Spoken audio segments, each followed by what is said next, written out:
సుధన్ రెడ్డి గారు లాంటి వాళ్ళు ఉన్నారు.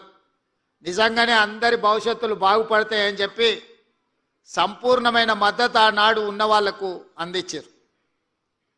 మరి తెలంగాణ రాష్ట్రం జూన్ 2, 2014 తర్వాత ఇక్కడున్న టీచర్లను, లెక్చరర్స్ని, ప్రొఫెసర్లను నేను అడుగుతున్నా, తెలంగాణ రాష్ట్రంలో ఆ 10 సంవత్సరాలు కేజీ టు పీజీ ఉచిత నిర్బంధ విద్య అమలు జరిగిందా, లేకపోతే మారుమూల ప్రాంతాలలో ఉన్న సింగిల్ టీచర్ పాఠశాలలు మూతబడ్డాయా? మీరే విశ్లేషించుకోండి అని చెప్పి నేను ఈ సందర్భంగా చెప్పదలుచుకున్నా. వివరాలు నాకంటే మీకు ఎక్కువగా తెలుసు. సమాజంలో చైతన్యం నిండిన, చైతన్యంతో కూడుకున్న ఆలోచన చేయగలిగిన ప్రభుత్వ ఉద్యోగులు ఎవరైనా ఉన్నారు అని అంటే ముందు వరుసలో మా ఉపాధ్యాయులు ఉంటారు అని నేను బలంగా నమ్ముతున్నా. నాటి తెలంగాణ ఉద్యమంలో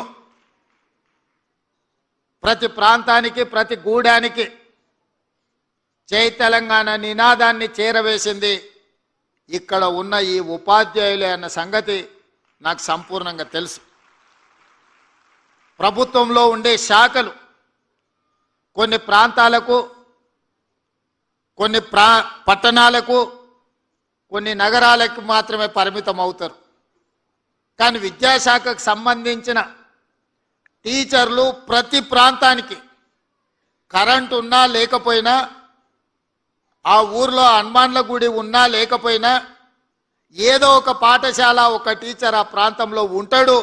తనకు తెలిసిన సమాచారాన్ని ఆ ఊర్లో యథాలాపంగానో అనుకోనో ఏదో రకంగా అక్కడ ఉండే ప్రజలకు చెప్పి ప్రభావితం చేసే ప్రయత్నం చేస్తూనే ఉంటాడు టీచర్. ఆ విధంగా ఆనాడు వేలాది పాఠశాలలు తెలంగాణలో జయ జయ హే తెలంగాణ రాష్ట్ర గీతాన్ని ఆలపింపజేసి బడికొచ్చే పిల్లల్నే కాదు, బడికి తీసుకొచ్చే వాళ్ళ తల్లిదండ్రులను కూడా తెలంగాణ ఉద్యమం వైపు నడిపించి తెలంగాణ రాష్ట్రం వస్తే మీ పిల్లల భవిష్యత్తు బాగుపడుతుందని చెప్పి ఉద్యమాన్ని ప్రతి ప్రాంతానికి చేరవేసింది ఈ ఉపాధ్యాయులే. మరి తెలంగాణ రాష్ట్ర సాధనలో క్రియాశీలక పాత్ర పోషించిన ఈ ఉపాధ్యాయులు తెలంగాణ రాష్ట్రం వచ్చిన తర్వాత ఎన్ని సమస్యల్ని పరిష్కరించుకున్నారో ఈరోజు విశ్లేషించండి, ఆలోచించండి అని నేను సూచన చేస్తున్నా. 15-20 సంవత్సరాలు మీ ప్రమోషన్లు రాలే, 10 సంవత్సరాలు టీచర్ల బదిలీలు జరగలేదు, దాదాపుగా 7-8 సంవత్సరాలు టీచర్ల నియామకాలు జరగలేదు. 2017లో ఒక నోటిఫికేషన్ వస్తే మళ్ళీ 2024 సంవత్సరంలో 55 రోజుల్లో 11,000 మంది టీచర్ల నోటిఫికేషన్ కాదు, టెట్ పరీక్ష నిర్వహించి 11,000 మంది టీచర్ల నియామకాలు ఈ ప్రభుత్వంలో జరిగే వరకు టీచర్లను నియమించాలి, పేద పిల్లలకు విద్య నేర్పాలి, వాళ్ళని అవగాహనతో కూడుకున్న బాధ్యతాయుతమైన పౌరులుగా తీర్చిదిద్దాలి అని ఎందుకు ఆలోచన రాలేదో ఆనాటి పాలకులకు మీరే ఆలోచన చేయండి. ఇదే కాదు, పాఠశాలల్లో చదువుకుంటున్న పిల్లలకు డైట్ ఛార్జెస్ కానీ, పేద పిల్లలకు కాస్మెటిక్ ఛార్జెస్ పెంచాలన్న ఆలోచన, ధనిక రాష్ట్రమని సంవత్సరానికి 3 లక్షల కోట్ల రూపాయల బడ్జెట్ అని చెప్పిన పాలకులు పిల్లలకు ఒక మంచి భోజనం పెట్టాలి, వాళ్ళకు కొంచెం మెరుగైన వసతులు కల్పించాలి అని ఆనాటి పాలకులు ఆలోచన చేయలే. ఉపాధ్యాయుల యొక్క సమస్యల్ని పరిష్కరించలే. ఈ విధంగా విద్య సంపూర్ణంగా నిర్లక్ష్యానికి లోనవ్వడమే కాదు, వాళ్ళ ప్రజాప్రతినిధులు ప్రైవేటు యూనివర్సిటీలను పెట్టుకొని విద్యను పూర్తిగా వ్యాపారంగా మార్చి లాభసాటి వనరుగా మార్చుకొని విద్య మీద ఆధిపత్యాన్ని చెలాయించాలని ఆనాటి పాలకులు ప్రయత్నం చేసిండ్రు. యూనివర్సిటీలలో నియామకాలు జరగలేదు, ఇంటర్మీడియట్ కళాశాలలు మూతబడే పరిస్థితి వచ్చింది. ఇంటర్మీడియట్ ఎడ్యుకేషన్ అంటే అవసరమే లేదన్నంత నిర్లక్ష్యానికి లోనైంది ఆనాడు. యూనివర్సిటీలలో లెక్చరర్స్ కానీ, అసోసియేట్ ప్రొఫెసర్లు కానీ, అసిస్టెంట్ ప్రొఫెసర్లు కానీ, లేకపోతే ప్రొఫెసర్ ప్రొఫెసర్ల రిటైర్మెంట్ వయసు కూడా పెంచే ఆలోచన చేయలే. నైపుణ్యం కలిగిన అధ్యాపకులు, విద్యాబోధన చేయాల్సిన ఉపాధ్యాయులు రిటైర్ అయిపోతుంటే కొత్త నియామకాలు జరగలేదు. డైరెక్ట్గా ప్రొఫెసర్స్ని మనం నియమించలేం. లెక్చరర్స్ అసోసియేట్ అసిస్టెంట్ ప్రొఫెసర్లు కావాలి, వాళ్ళు ఆ తర్వాత ప్రొఫెసర్లు కావాలి. ఒక పరిణామ క్రమంలో ప్రొఫెసర్గా కావాలి అని అంటే 20-25 సంవత్సరాలు టీచింగ్ సైడు పనిచేసి ఉండాలి.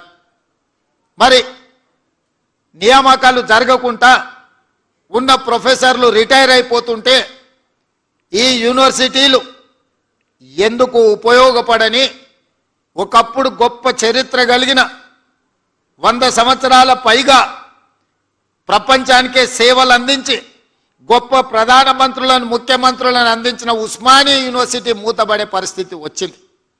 కాకతీయ యూనివర్సిటీ ఈ దేశానికే గొప్ప గొప్ప ఇంజనీర్లను అందించిన కాకతీయ యూనివర్సిటీ కూడా కళా వైభవం కోల్పోయి కాలగర్భంలో కలిసిపోయే పరిస్థితులు ఆనాడు వచ్చినాయి.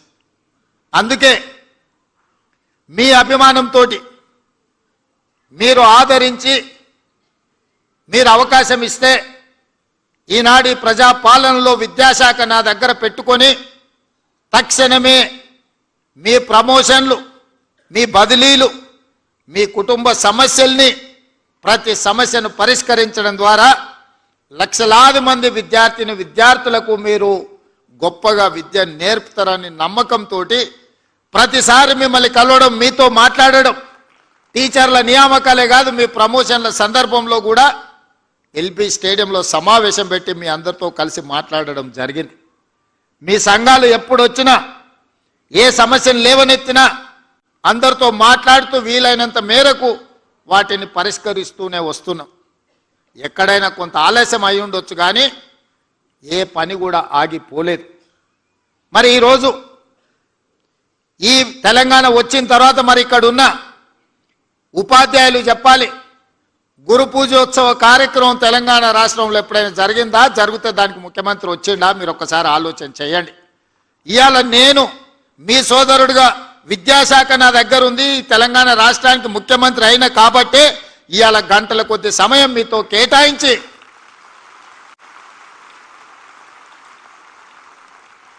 మా తెలంగాణ రాష్ట్ర పునర్నిర్మాణంలో మా ఉపాధ్యాయుల యొక్క పాత్ర ఎనలేనిది. తెలంగాణ పునర్నిర్మాణం మీ సేవలు ఎంతో అవసరం ఉన్నది అని చెప్పడానికి ఇవాళ మీ అందరినీ కలుసుకోవడం నాకు చాలా సంతోషం. ఇవాళ నేను వస్తా, పిల్లలు పెట్టిన అన్ని స్టాల్స్ చూసిన. మేము గవర్నమెంట్ స్కూల్లోనే చదువుకున్నాం, గ్రామీణ ప్రాంతం నుంచి వచ్చిన, నేనేం కార్పొరేట్ స్కూల్లో చదవలే. ఈరోజు ఒక జిల్లా పరిషత్ మెంబర్ నుంచి తెలంగాణ రాష్ట్ర ముఖ్యమంత్రిగా 17 సంవత్సరాల కాగలిగిన అంటే ప్రభుత్వ పాఠశాలల్లో మీలాంటి టీచర్లు చెప్పిన చదువుకొని ఈరోజు ఈ స్థాయికి వచ్చినాం. నాకు తెలిసి ఈ వేదిక మీద ఉన్న ముఖ్యమైన వాళ్ళు ఎవరు కార్పొరేట్ స్కూల్లో చదువుకున్న వాళ్ళు ఎవరు లేరు. అంటే టీచర్ల యొక్క ప్రాధాన్యతను, టీచర్లను చిన్న చూపు చూసే సంస్కృతి ఆలోచన మా ప్రభుత్వానికి లేదు. అదేవిధంగా మనందరం కూడా విశ్లేషించుకోవాలి, మనం ఎక్కడున్నాం, మనం ఎక్కడికి వెళ్ళాలి. ఈరోజు కొన్ని వివరాలు మా టీచర్లతో నేను పంచుకోదలుచుకున్నా. తెలంగాణ రాష్ట్రంలో దాదాపుగా 27,000 ప్రభుత్వ పాఠశాలలు ఉన్నాయి. ప్రభుత్వ పాఠశాలల్లో 24 లక్షల మంది స్టూడెంట్స్ చదువుకుంటున్నారు. అదే ప్రైవేట్లో 11,000